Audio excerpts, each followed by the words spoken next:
Hello दोस्तों, मेरे YouTube channel में आपका स्वागत है। तो आज अपन पढ़ेंगे एनसीईआरटी 11th का पहला चैप्टर जीव जगत। तो दोस्तों, जो मैंने पीडीएफ बनाया है ये पूरा एनसीईआरटी का है। इसमें मैंने एनसीईआरटी पूरा पॉइंट वाइज कर दिया। अगर आपको ये पीडीएफ चाहिए तो इस वीडियो की डिस्क्रिप्शन में जाके लिंक से डाउनलोड कर सकते हैं। तो आज अपन पढ़ेंगे, ठीक है, जीव क्या होता है, वृद्धि क्या होती है, जनन क्या होती है, ठीक है। इन तीनों के बारे में अपन डिस्कस करेंगे। तो अपन पहले स्टार्ट करते हैं चैप्टर का बेसिक इंट्रोडक्शन। जीव जगत कैसा निराला है।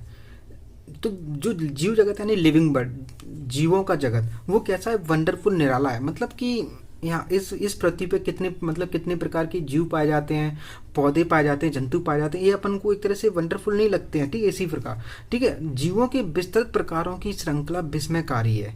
तो जो देखो, जीवों की जो वाइड रेंज है, मतलब कई प्रकार के पौधों का पाया जाना, कई प्रकार के जंतुओं का पाया जाना, ये एक श्रृंखला है जंतुओं की, जीवों की, वो क्या अमेजिंग है, विस्मयकारी है, ठीक है। असाधारण वास स्थान चाहे वे ठंडे पर्वत, पर्णपाती वन, महासागर, अलवड़िया, मीठा जलीय झीलें, मरुस्थल अथवा गर्म झरने, जिनमें जीव रहते हैं वे हमें आश्चर्यचकित कर देते हैं। देखो, जीव ना दो वास स्थानों पाया जाता है। एक तो साधारण वास स्थान होता है, जैसे अपना घर हो गया, पेड़, जैसे पक्षी पेड़ों पे रहते हैं, ये साधारण वास स्थान है। दूसरा असाधारण वास स्थान जैसे ठंडे पर्वत, पर्णपाती वन, महासागर, अलवड़ीय, मीठा जलीय झील, मरुस्थल अथवा गर्म झरने, इनमें भी जीव पाए जाते हैं। और जब अपन देखते हैं इन चीज़ों के कि यार इतनी ठंड में, इतनी गर्म झरनों में जीव कैसे रहते हैं, अपन क्यों नहीं रह पाते। तो एक आश्चर्यचकित, अपन को आश्चर्यजनक फीलिंग होता है कि अपन देखते हैं जीवों को, यार कि जीव इतनी ठंड में कैसे रह रहा है जहां अपन नहीं रह सकते, ठीक है। अब अगला पॉइंट पढ़ते हैं अपन। सर पर दौड़ते घोड़े, प्रवासी पक्षियों, घाटियों में खिलते फूल अथवा आक्रमणकारी सार की सुंदरता विस्मय तथा चमत्कार का आह्वान करती है। देखो, जब भी अपन सर पर दौड़ते घोड़े मतलब तेजी से दौड़ते घोड़े, प्रवासी पक्षी मतलब एक जगह से दूसरी जगह पे, यानी एक देश से दूसरे देश में पलायन करने वाले पक्षी, आने वाले पक्षी, घाटियों में खिलते फूल अथवा आक्रमण करने वाली, मतलब कोई सार जो अपने शिकार पे आक्रमण करे, उसकी सुंदरता। जब अपन इन सब चीज़ों को देखते हैं तो अपने अंदर कैसी फीलिंग डेवलप होती है, कैसी फीलिंग उत्पन्न होती है, चमत्कार और एक विस्मय का, कि मतलब ये इतने तेज कैसे दौड़ लेते हैं, पक्षी कैसे आसमान में उड़ लेते हैं। एक तरह से ये आश्चर्य चमत्कार नहीं है, तो यही फीलिंग अपने अंदर फील होती है, ठीक है। पारिस्थितिक विरोध, समष्टि के सदस्यों और समष्टि और समुदाय में सहयोग, अथवा यहाँ तक कि कोशिका में आणविक गतिविधि से पता चलता है कि जीवन क्या है, ठीक है। तो अपन बात करते हैं जीवन क्या है। तो अपन पहले देख ले समष्टि होती क्या है। समष्टि होती एक ही जाति के सदस्य। जब एक ही जाति के सदस्य किसी एक जगह पर साथ साथ रहें तो उसे क्या बोलते हैं, समष्टि बोलते हैं। जैसे कि अपन सब मानव एक जगह पे रहते हैं तो वो सब सारे के सारे मानव मिलके क्या बनाएंगे, समष्टि। और समुदाय क्या होता है, समुदाय मतलब कई जाति के सदस्य एक साथ रहें तो इसे क्या बोलते हैं, समुदाय बोलते हैं। जैसे कि कोई एक जगह है, कोई एक एरिया है, यहाँ पे मानव, घोड़ा, बकरी, बंदर, बिल्ली, पेड़ पौधे ये सब रह रहे हैं, तो ये आपस में सब मिलके क्या बनाएंगे, समुदाय बनाएंगे, ठीक है। समष्टि मतलब एक ही जाति रहती है और समुदाय में एक से अधिक जाति साथ में रहती है। अपन बात करते हैं जीवन क्या है। तो इसका अपन को किससे पता चलता है, समष्टि के सदस्यों में सहयोग या पारिस्थितिक विरोध। मतलब समष्टि के सदस्यों में सहयोग मतलब जैसे कि अपन ह्यूमंस हैं, अपन अपने फ्रेंड की मदद करते हैं, अपने पड़ोसी अपनी मदद करते हैं, अपन उनकी मदद करते हैं, तो ये क्या हो गया, समष्टि में सहयोग हो गया। और पारिस्थितिक विरोध मतलब अत्यधिक सर्दी पड़ना, अत्यधिक गर्मी पड़ना, बाढ़ आ जाना, तूफान आ जाना, भूकंप आ जाना, ये हो गया पारिस्थितिक विरोध, ठीक है। दूसरा क्या है, समष्टि और समुदाय में सहयोग, ठीक है। मतलब समष्टि और समुदाय में सहयोग का मतलब जैसे कि अपन कुत्ता पाल लेते हैं और कुत्ता बदले में अपना क्या करता है, अपने घरों की रात के समय चोरों से रक्षा करता है, तो एक समष्टि और समुदाय में सहयोग हो गया ना, ठीक है। दूसरा कोशिका में आणविक गतिविधि। कोशिका में आणविक गतिविधि से मतलब कोशिका के अंदर जितनी भी रासायनिक क्रिया होती हैं वो क्या आणविक ही है ना, मतलब अणुओं के द्वारा ये क्रिया हो रही है, उनको बोलते हैं आणविक गतिविधि। तो इन तीनों चीजों से अपन को पता चलता है कि जीवन क्या है, ठीक है। इस प्रश्न में दो निर्विवाद प्रश्न है। मतलब जो जीवन क्या है इसमें बिना किसी अपवाद के दो प्रश्न छुपे हुए हैं, ठीक है। देखते हैं जीवन क्या है, इसमें दो प्रश्न है। पहला तकनीकी प्रश्न है, दूसरा दार्शनिक प्रश्न है। जो तकनीकी प्रश्न है इसका मतलब क्या है, जीव तथा निर्जीव क्या है, और दार्शनिक प्रश्न मतलब क्या है, जीवन का उद्देश्य क्या है। अब देखो, अपन यहाँ पे बायोलॉजी पढ़ रहे हैं तो अपन बायोलॉजिस्ट हैं। बायोलॉजिस्ट कौन होते हैं, साइंटिस्ट होते हैं। तो साइंटिस्ट होने के नाते अपन जीव तथा निर्जीव क्या है इसका उत्तर जानने का अपन इस अध्याय में प्रयास करेंगे। अपन दार्शनिक तो नहीं है, तो जीवन का उद्देश्य इस प्रश्न का उत्तर अपन नहीं जानेंगे। ठीक है, इसी पहला तकनीक है जो जीव तथा निर्जीव क्या है इसका उत्तर खोजने का प्रयत्न करता है, तथा दूसरा प्रश्न दार्शनिक है जो यह जानने का प्रयत्न करता है कि जीवन का उद्देश्य क्या है। वैज्ञानिक होने के नाते हम दूसरे प्रश्न का उत्तर देने का प्रयास नहीं करेंगे, क्योंकि इसका उत्तर कौन देगा, दार्शनिक देंगे। हम इस विषय पर चिंतन करेंगे कि जीव क्या है। अपन बायोलॉजिस्ट है, साइंटिस्ट है, तो अपन इस बात पर ध्यान लगाएंगे कि जीवन क्या चीज होती है, इस पर अपन डिस्कस करेंगे। अपन पढ़ते हैं जीव क्या है। जब हम जीवन को परिभाषित करने का प्रयत्न करते हैं तब हम प्रायः जीवों के सुस्पष्ट अभिलक्षणों को देखते हैं। देखो, जब भी अपन जीव या जीवन को परिभाषित करने का प्रयत्न करते हैं तो अपन क्या, जीवों के सुस्पष्ट अभिलक्षण, जीवों के विशेष अभिलक्षणों को देखते हैं। ठीक है, जैसे कि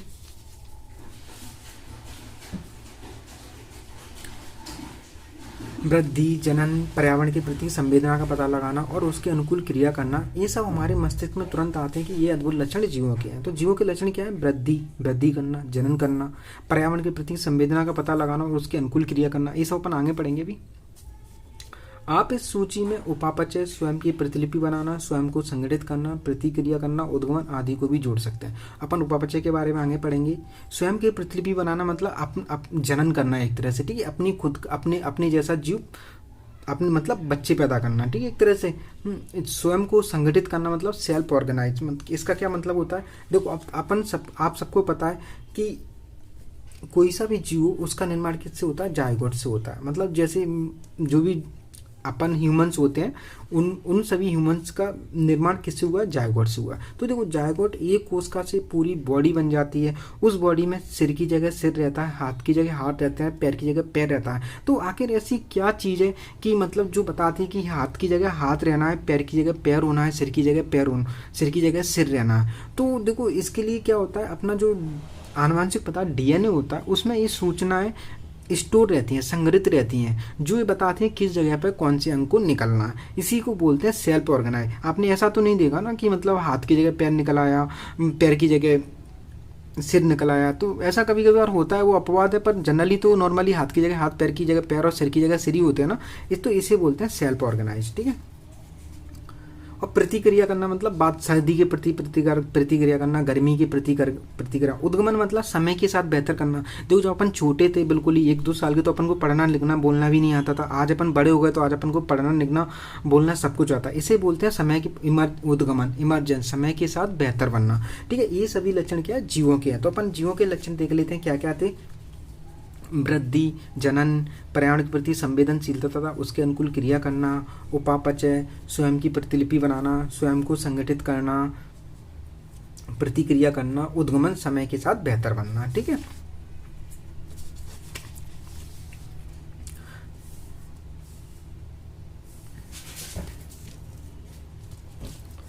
आओ हम इन सबको विस्तार से समझने का प्रयत्न करें।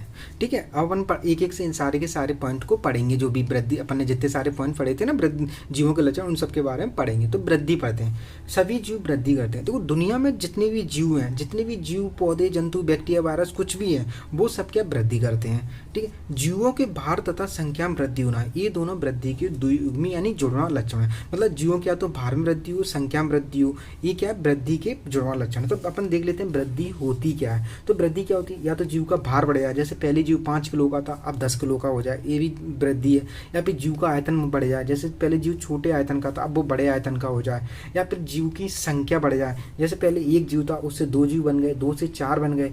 तो ये क्या वृद्धि है भी। तो भार, आयतन, संख्या तीनों में बढ़ना क्या कहलाता है, वृद्धि कहलाता है। बहुकोश के जीव कोशिका विभाजन द्वारा वृद्धि करते हैं। जो मतलब बहुकोश के जीव, ऐसे जो एक से अधिक कोशिका के बने होते हैं, वो किससे करते हैं, कोशिका विभाजन द्वारा वृद्धि करते हैं। कोशिका विभाजन से कैसे, जैसे पहले एक कोशिका थी, इस कोशिका ने 2 कोशिका बनाई, इस वाली ने अलग 2 बना ली, इसने अलग 2 बना ली, इसे बोलते हैं कोशिका विभाजन। तो बहुकोश के जीव क्या कोशिका विभाजन द्वारा वृद्धि करते हैं।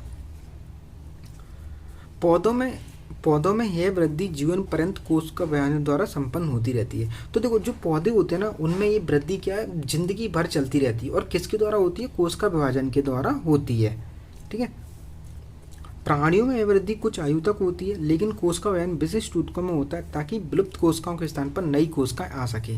लेकिन जो प्राणी होते हैं ना, उनमें क्या है, कोशिका जो वृद्धि होती है ना, वो क्या है, कुछ एक निश्चित आयु तक होती है, उसके बाद वृद्धि नहीं होती है। लेकिन जो कोशिका व्ययन होता है वो क्या है, विशिष्ट ऊतकों मतलब कुछ स्पेशल टिश्यू में, विशिष्ट ऊतकों में होता रहता है, ताकि क्या है, जो भी कोशिकाएं विलुप्त हो चुकी हैं, मतलब डैमेज हो चुकी हैं, ठीक है, उनके स्थान पर नई कोशिका आ सके। जैसे कि मानो मैं यहाँ पे ब्लेड से कट जाता हूँ तो मेरे यहाँ पे एक घाव बन जाता है, तो ये घाव क्या हमेशा हमेशा घाव ही रहेगा क्या? पर ऐसा नहीं होता ना, ये घाव ठीक हो जाता है, पूरा पहले जैसी स्किन हो जाती है। तो ये किस वजह से होता है कि अपने शरीर में भले ही वृद्धि नहीं होती पर कुछ विशिष्ट जगहों पे कोशिका विभाजन होता है, जिससे अपने घाव भर जाते हैं।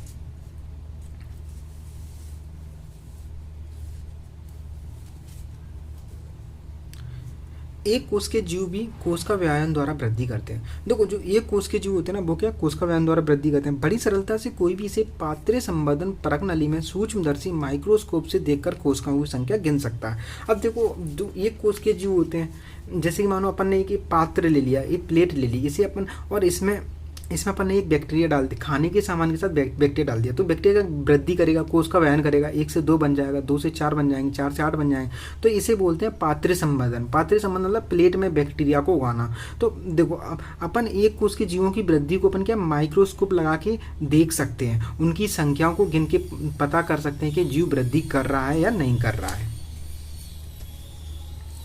अधिकांश उच्च कोटि के प्राणियों पादपों में वृद्धि और जनन पारस्परिक विशिष्ट घटना है। देखो, अधिकांश उच्च कोटि के प्राणी और पादप हैं, ठीक है, उनमें क्या वृद्धि और जनन ये दोनों बिल्कुल अलग अलग घटना है, पारस्परिक विशिष्ट घटनाएं हैं, अलग अलग घटना। इनको क्या बोलते हैं इंग्लिश में? म्यूचुअली एक्सक्लूसिव इवेंट बोलते हैं, ठीक है।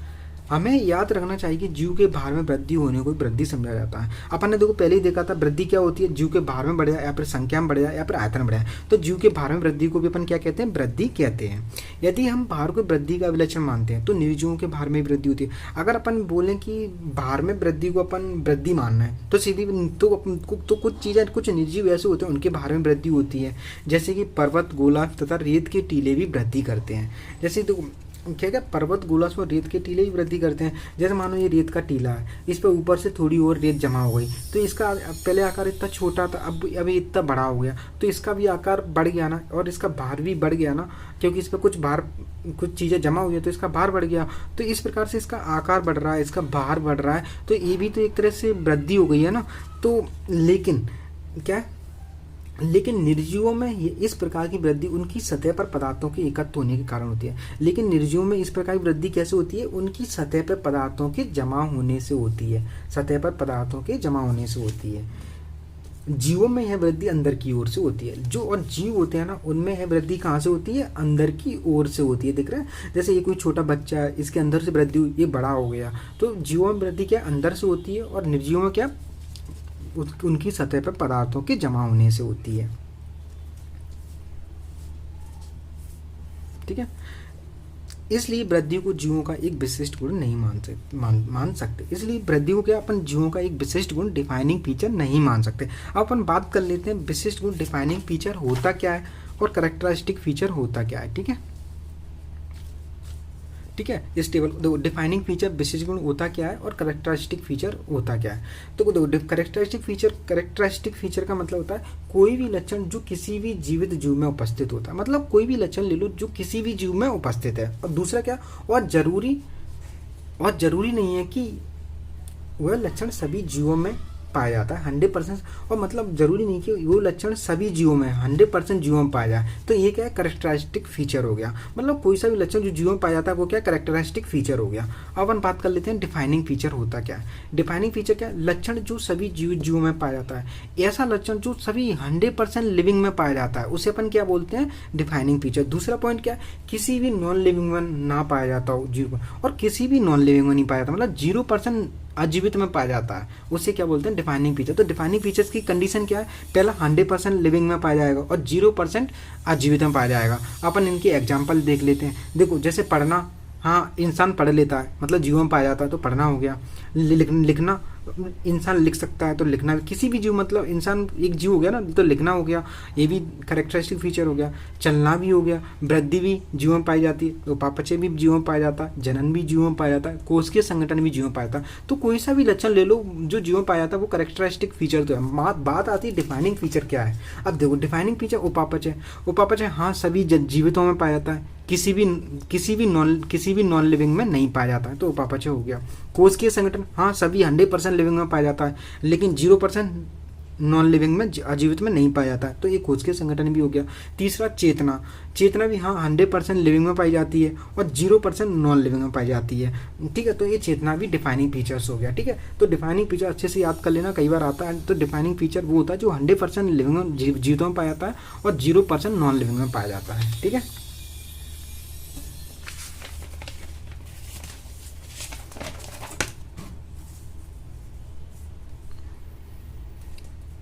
जीवों में यह लक्षण जिन परिस्थितियों में परिलक्षित होता उनका विवेचना करके यह समझना चाहिए कि यह जीव तंत्र के लक्षण है, ठीक है। तो जो वृद्धि होती है वो किन परिस्थितियों में हो रही है, अपन उन परिस्थितियों को देखकर ही बता सकते हैं कि वृद्धि जीव तंत्र का लक्षण है या नहीं है। जैसे अगर वृद्धि अंदर से हो रही है तो ये जीव तंत्र या जीवों का लक्षण है, और वृद्धि बाहर से हो रही है तो ये जीवों का लक्षण नहीं है, ठीक है। इसी प्रकार अपन जनन देखते हैं, रिप्रोडक्शन क्या होता है।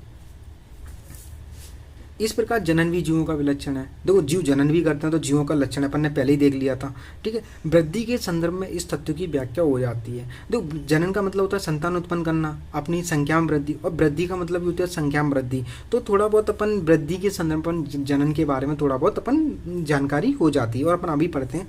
बहुकोष के जीवों में जनन का अर्थ अपनी संतति उत्पन्न करना है, जिसके अभिलक्षण लगभग उससे अपने माता पिता से मिलते हैं। तो क्या जो बहुकोष के जीव होते हैं ना, उनमें जनन का अर्थ क्या होता है, अपनी संतति उत्पन्न करना है, और जिसके अभिलक्षण लगभग उससे अपने माता पिता से मिलते हैं। निर्विवाद रूप से हम लैंगिक जनन के बीच में चर्चा कर रहे हैं। तो वो जो लैंगिक जनन होता है ना, उसमें ना जो संतान होती है उनके लक्षण माता पिता से लगभग मिलते हैं, ठीक है। और अलैंगिक जनन में 100% मिलते हैं। तो अपन देख लेते हैं इसे। जनन क्या होता है, अपने समान संतति उत्पन्न करना, ठीक है। जनन एक जनन क्या दो प्रकार का होता है, लैंगिक जनन, अलैंगिक जनन। लैंगिक जनन क्या होता है, संतान लगभग अपने माता पिता के समान होती है, मतलब संतान लगभग अपने माता पिता के समान होती है। क्यों होती है लगभग, क्योंकि इनमें अर्धसूत्री विभाजन होता है, क्रॉसिंग ओवर होता है, जिसके कारण कुछ विभिन्नताएं आ जाती हैं। अलैंगिक जनन क्या है, मैं 100% जो संतान होती है वो 100% पेरेंट के समान होती है, इनमें थोड़ी भी विविधता नहीं होती, मतलब आइडेंटिकल होते हैं, तो टोटल 100% समान होते हैं, ठीक है। जीव अलैंगिक जनन भी करते हैं, अपन ने देख लिया जीव अलैंगिक जनन भी करते हैं। फंजाई कवक लाखों अलैंगिक बीजों द्वारा गुणन करती है और सरलता से फैल जाती है। जो फंजाई या कवक होती है, अपन आगे पढ़ेंगे इसे, लाखों अलैंगिक ये सेक्सुअल स्पोर द्वारा गुणन करती है और सरलता से फैल जाती है। निम्न कोटि के जीव जैसे ईस्ट तथा हाइड्रा में मुकुलन बडिंग द्वारा जनन होता है। ईस्ट और हाइड्रा में क्या होता है, बडिंग होती है, ठीक है। अपन देख लेते हैं ईस्ट में बडिंग कैसे होती है। जैसे मानो ये पेरेंट है, इस पे एक छोटी सी बड़ निकली, ठीक है, ये बड़ और बड़ी हो गई है, बाद में ये यहाँ से अपने पेरेंट से अलग हो जाएगी, माता अपने पेरेंट्स बॉडी से अलग हो जाएगी, ठीक है। तो ये पेरेंट होगा, ये संतान हो गई। तो इस प्रकार से बडिंग होती है ईस्ट में।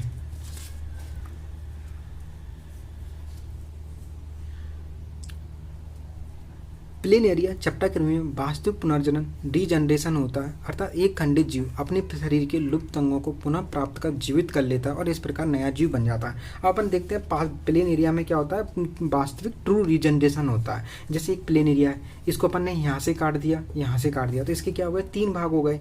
तो ऊपर वाला भाग है वो वाले नीचे वाले जो अंग है, विलुप्त अंग है, उनको प्राप्त कर लेगा और एक नया जीव बन जाएगा। इसी प्रकार जो बीच वाला है वो ऊपर के विलुप्त अंगों को नीचे के विलुप्त अंगों को प्राप्त करके एक नया जीव बन जाएगा, और नीचे वाला भाग ऊपर वाले भाग को यानी विलुप्त अंगों को प्राप्त करके एक नया जीव बन जाएगा। इस प्रकार से प्लेन एरिया में क्या होता है, एक वास्तविक पुनर्जनन ट्रू रीजनरेशन होता है।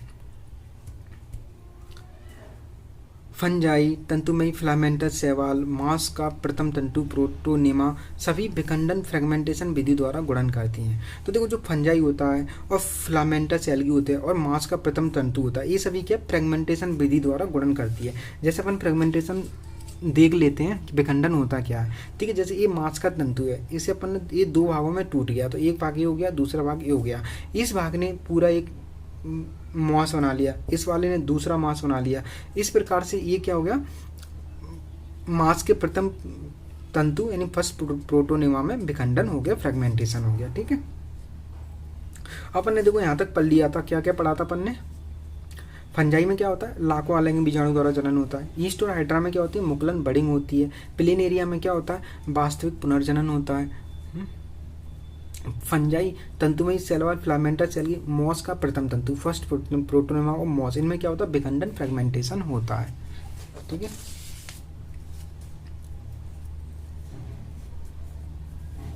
जब हम एक कोष के जीवों जैसे जीवाणु, बैक्टीरिया, एक कोष के शैवाल अथवा अमीबा के विषय में चर्चा करते हैं, तब जनन की वृद्धि पर्यायवाची है, अर्थात कोशिकाओं की संख्या में वृद्धि होती है।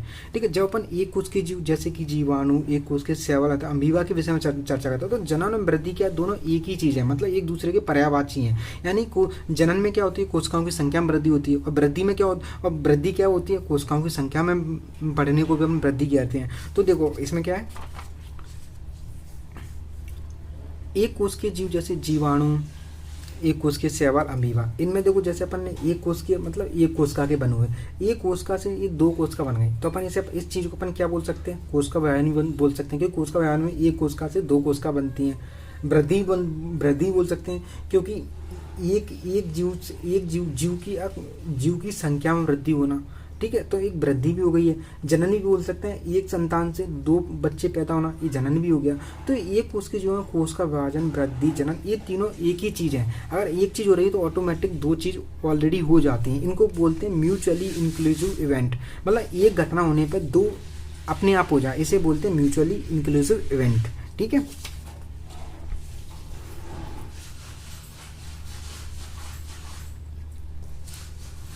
हम पहले ही कोशिकाओं की संख्या अथवा भार में वृद्धि होने को वृद्धि के रूप में परिभाषित कर चुके। तो अपन ने वृद्धि के बारे में पढ़ा था, क्या कोशिकाओं की संख्या बढ़ जाए या फिर भार में वृद्धि हो जाए, ये क्या है, वृद्धि कहलाती है।